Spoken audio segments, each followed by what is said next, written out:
Welcome to the Ghost Radio Station. This channel will share with you various horror and ghost stories and real paranormal activities or incidents and mysteries from around the world. So, please don't forget to subscribe to get regular story updates. But every time I mentioned, there is no scientific evidence to support the existence of ghosts. So it is up to each person to believe in ghost stories or not. So, I am starting the story now.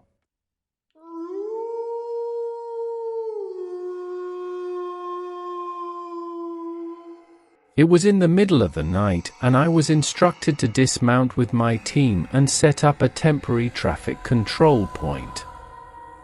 It involved dragging several strands of sea wire across the road, blocking traffic.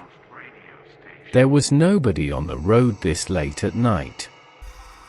I was already upset that we were wasting our time stopping dope farmers and that nobody was going to be pushing their carts down the road this late. Once I dismounted the vehicle, I started down the road about 100 meters from the truck and began dragging my strand across when it showed up. I immediately thought that this soldier standing and staring at me was my squad LDR. Again, it was dark and my nods were down and I could only see an outline and no definition. I immediately got even more pissed and thought to myself, why isn't he helping? He could help and we would get done faster. Once I was done, I proceeded down the road and started dragging the last strand of sea wire.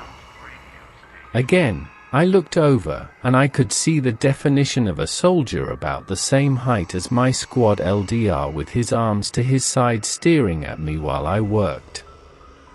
I was super pissed by this point, but kept my mouth shut because the last thing I wanted to do was get in trouble. Once I finished, I got back into my vehicle and left the back door open so my squad leader, who would be last to mount up, could get in our vehicle.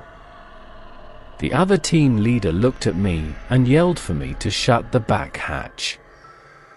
I told him I couldn't and we had to wait for the squad leader.